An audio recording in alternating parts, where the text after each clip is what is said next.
बिस्मिल्लाहिर्रहमानिर्रहीम। अस्सलाम वालेकुम friends, welcome to my channel. आज मैं आपके साथ शेयर कर रही हूँ चिकन अंगारा की रेसिपी, जिसको बनाना बहुत ही आसान है और देखने में भी चिकन अंगारा जो है बहुत ही अच्छा लगता है। नाम सुन के ही ऐसा लगता है जैसे कि ये बहुत मिर्च मसालों वाला होगा, लेकिन ऐसा बिल्कुल भी नहीं है। खाने में इसका टेस्ट बहुत ही मज़े का होता है, बहुत ही मुनफरिद भी है। तो आइए फ्रेंड्स, आपके साथ मैं इस चिकन अंगारा की रेसिपी शेयर करती हूँ।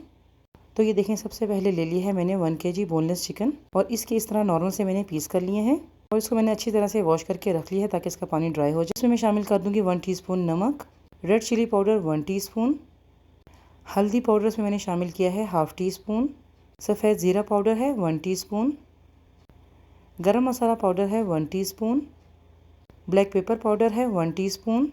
ये वाला मैंने कॉर्नफ्लोर लिया है। कॉर्नफ्लोर में मैं शामिल कर दूंगी 2 टेबल स्पून। चिकन पाउडर से मैंने शामिल किया है 1 टेबल स्पून। ये ऑप्शनल, अगर ना शामिल करना चाहे आप इसको स्किप भी कर सकते हैं। अदरक लहसुन का पेस्ट है 1.5 टेबल स्पून और लेमन जूस इसमें मैं शामिल कर दूंगी 1 table spoon. Food colour 1/8 teaspoon और 1 अंडा इसमें मैं शामिल कर दूंगी। और ये सब चीज़ें शामिल करने के बाद अब इसको मैं अच्छी तरह से मिक्स कर लूँगी। कॉर्नफ्लोर इसमें मैंने इसलिए शामिल किया है ताकि इन सब चीज़ों की अच्छी सी बाइंडिंग हो जाए, इसको फ्राई करना बहुत ईजी हो जाता है फिर। और फूड कलर शामिल करने से इसका कलर देखें कितना खूबसूरत आया है। फूड कलर ज़्यादा इसमें शामिल नहीं करना है। अब इन सब चीज़ों को अच्छी तरह से मिक्स करने के बाद इसको मैं 1 घंटे के लिए रख दूँगी और फिर बाद में इसको मैं फ्राई कर लूँगी। और अब 1 घंटा हो गया इसको रखे हुए। कढ़ाई में मैंने ऑयल को डाल के रख दिया है गर्म होने के लिए। और अब देखिए, चिकन के एक एक पीस को निकाल के इस तरह मैं गर्म ऑयल में इसको डालती जाऊँगी। इसको इसमें फ्राई कर लेना है। चिकन शामिल करने के बाद 1 से 2 मिनट तक के लिए इसको एक साइड से फ्राई करना है और फिर इसकी साइड में बाद में चेंज कर दूँगी ताकि चिकन अच्छे से इसमें गल भी जाए, क्योंकि चिकन तो वैसे ही बहुत जल्दी गल जाता है। ये देखिए, एक साइड से चिकन पक चुका है तो उसकी साइड मैंने ऐसे चेंज कर दी है। और ये देखिए, फ्राई होने के बाद भी इसका कलर कितना खूबसूरत लग रहा है। हालांकि इसमें मैंने कोई भी ज़्यादा मसाले इसमें मैंने शामिल नहीं किए हैं, ना ही ज़्यादा ये बहुत ज़्यादा स्पाइसी होता है। तो ये देखिए, चिकन को फ्राई करने के बाद इसको मैंने ऑयल से निकाल दिया है और बाकी सब चिकन को भी मैंने ऐसे ही फ्राई कर लिया है। और ये सब चिकन को मैंने प्लेट में निकाल के रख दिया है। और चिकन को जो मैंने मैरिनेट करके रखा था उसका मसाला ये थोड़ा बच गया है, इसको मैं बाद में यूज़ करूँगी। इसको मैंने फेंकना नहीं है। और चिकन अंगारा बनाने के लिए थोड़ा इसका मैं अलग से मसाला बना लेती हूँ। तो ये देखिए, एक बाउल में डाल दिया है मैंने 4 टेबल स्पून दही और 1 टेबल स्पून इसमें चिली सॉस शामिल कर दूँगी। और फिर साथ ही इसमें शामिल कर दूँगी टोमेटो केचप 1 टेबल स्पून।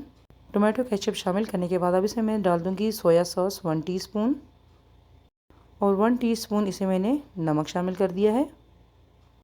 सफ़ेद सिरका 1 टेबल स्पून, थोड़ा सा फूड कलर इसमें मैं दोबारा से शामिल कर दूँगी। और अब इन सब चीज़ों को अच्छी तरह से मिक्स कर लेना है। ये देखिए, अच्छी तरह से मिक्स करने के बाद इसका कलर भी कितना खूबसूरत लग रहा है। और अब इन सब चीज़ों को अच्छी तरह से मिक्स करने के बाद इसको मैं साइड पे रख दूँगी। देखिए, पानी वगैरह कोई भी इसमें मैंने शामिल नहीं किया है। इतना ये थिक सा ये इसका बैटर होना चाहिए। और एक कढ़ाई में डाल दिया है मैंने 3 टेबल स्पून ऑयल। ऑयल जब थोड़ा सा गर्म हो जाए तो उसे मैं शामिल कर दूँगी 2 चॉप्ड किए हुए प्याज। और प्याज को 1 से 2 मिनट तक के लिए इसको मैं इसमें फ्राई कर लूँगी ताकि इसका कच्चापन इसमें ख़त्म हो जाए। फिर अब इसमें मैं शामिल कर दूँगी 1 टेबल स्पून अदरक लहसुन का पेस्ट और इसको भी बस थोड़ी देर ही इसमें फ्राई करना है ताकि इसकी अच्छी सी खुशबू आने लग जाए। 1 टीस्पून इसे मैंने सफ़ेद ज़ीरा शामिल कर दिया है और इसको भी इसमें अच्छी तरह से मैंने मिक्स कर दिया है। हरी मिर्ची ले ली है मैंने 3 से 4 अदद, लाल सूखी हुई मिर्ची ले ली है मैंने 2 से 3 अदद और करी पत्ता ले लिया है मैंने 7 से 8 अदद। और इन सब चीज़ों को इस मसाले में मैंने शामिल कर दिया है। इसको ऐसे साबुत ही इसमें डालना है, इसको ग्राइंड नहीं करना है। इन सब चीज़ों को शामिल करने से चिकन अंगारा की खुशबू जो है बहुत ही अच्छी हो जाती है और टेस्ट भी इन चीज़ों का बहुत ही अच्छा आता है। तो ये देखिए, सारे मसाले जो इसमें मैंने मिक्स करके रखे हुए हैं उसको मैं इसमें शामिल कर देती हूँ। और अब इसको इसमें 2 से 3 मिनट तक के लिए अच्छी तरह से पका लेना है। इस मसाले को भी ज़्यादा पकाना नहीं होता है, बस थोड़ी देर ही इसको पकाना है। तो ये जो चिकन को मैरिनेट करके मसाला जो बच गया था उसको भी अब इसमें मैं शामिल कर दूँगी ताकि इससे भी इसका अच्छा सा इसमें टेस्ट आ जाए। क्योंकि खाने पीने की कोई चीज़ भी ज़ाया नहीं करनी चाहिए, तो उसको मैंने इसमें शामिल कर दिया है। और देखिए, सब मसाले को अच्छी तरह से अब मैं भून लूँगी थोड़ी देर के लिए। अभी इसमें पानी बिल्कुल भी मैंने शामिल नहीं किया है क्योंकि दही का भी पानी होता है। तो उसी में इस मसाले को मैं अच्छी तरह से पका लूँगी। और 3 से 4 मिनट तक के लिए इस मसाले को मैंने अच्छी तरह से पका लिया। और देखिए, अब इसका ऑयल जो है ऊपर आने लग गया है। और अब इसमें मैं पानी शामिल करूँगी। तो 1 कप इसमें मैं पानी शामिल कर दूँगी। ज़्यादा पानी इसमें शामिल नहीं करना है क्योंकि इस चिकन अंगारा की ज़्यादा ग्रेवी नहीं रखनी होती है, क्योंकि जैसे शोरबे वाला होता है उस तरह ये चिकन अंगारा अच्छा नहीं लगता है।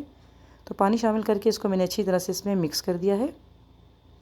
और बस जब इसमें एक बॉयल आने लग जाए तो फिर इसमें मैं शामिल कर दूँगी कॉर्नफ्लोर को। 1 टेबलस्पून इसमें मैंने कॉर्नफ्लोर ले लिया। इसमें 2 टेबलस्पून इसमें मैंने पानी शामिल कर दिया है और इन दोनों चीज़ों को अच्छी तरह से मैंने मिक्स कर लिया है ताकि इसमें कोई गुठली ना रहे। और अब इस मिक्सचर को इसमें मैं शामिल कर दूंगी क्योंकि चिकन अंगारा की ग्रेवी को थोड़ा सा थिक रखना होता है, तो इसीलिए इसमें मैंने ये कॉर्नफ्लोर शामिल किए है। और इसको शामिल करने के बाद चम्मच जो है जल्दी जल्दी चला लेना है। तो देखिए अब इसकी ग्रेवी जो है थोड़ी थिक हो गई है। तो 1 मिनट तक के लिए इसको मैंने इसमें पका लिया है कॉर्नफ्लोर शामिल करने के बाद। और अब जो चिकन को मैंने फ्राई करके रखा हुआ था उसको भी अब इसमें मैंने शामिल कर दिया है और अब इसको अच्छी तरह से इसमें मिक्स कर देना है। चिकन को अलग से ही जब मैंने इसमें फ्राई किया था तो फिर ये चिकन इसमें शामिल करने के बाद ज़्यादा टूटता भी नहीं है और चिकन के पीस जो हैं बिल्कुल अलग अलग रहते हैं।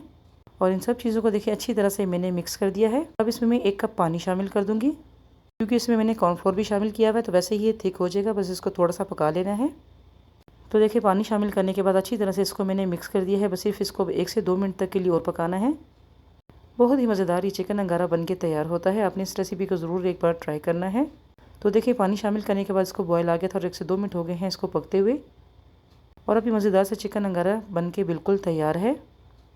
और बस देखिए इतना इसमें मसाला होना चाहिए, ज़्यादा इसमें शोरबा नहीं बनाना है। और चिकन भी इसमें बहुत अच्छे से सॉफ्ट हो चुका है और ये इतना थिक इसका मसाला होना चाहिए। थोड़ा सा हरा धनिया भी इसके ऊपर मैंने डाल दिया है ताकि ये देखने में थोड़ा अच्छा लगता है। चिकन अंगारा बन के बिल्कुल तैयार है। चूल्हे की फ्लेम को मैं ऑफ कर देती हूँ और अब इस मज़ेदार से चिकन अंगारा को मैंने डिश में निकाल दिया है। और देखने में जितनी ये डिश अच्छी लग रही है, खाने में इसका टेस्ट उतना ही मज़े का होता है। तो फ्रेंड्स आपने भी इस रेसिपी को ज़रूर ट्राई करना है। अगर आपको मेरी रेसिपी अच्छी लगी हो तो उसको लाइक ज़रूर कर दें। फूड कलर भी आपने बिल्कुल अपने हिसाब से ही इसमें शामिल करना है ताकि कलर ज़्यादा ना हो जाए, क्योंकि फिर देखने में ये डिश अच्छी नहीं लगती है। और चिकन अंगारा के साथ मेरे बच्चों को अच्छे लगते हैं पराठे। ये पराठे बहुत मज़े के होते हैं, तो चिकन अंगारा के साथ ये बहुत अच्छे भी लगते हैं। तो इसलिए देखें इसके साथ मैंने मंगा लिए हैं पराठे। इसके साथ अगर आप नान चपाती भी खाना चाहें तो वो भी इसके साथ अच्छे लगते हैं। उम्मीद है आपको मेरी आज की रेसिपी ज़रूर पसंद आई होगी। चैनल को सब्सक्राइब करना ना भूलें, वीडियो को लाइक भी ज़रूर कर दें और अपनी फैमिली और फ्रेंड्स के साथ इसको शेयर करना भी ना भूलें। दुआ में ज़रूर याद रखिएगा। फिर मिलूंगी इंशाल्लाह किसी अच्छी सी रेसिपी के साथ। अल्लाह हाफिज़।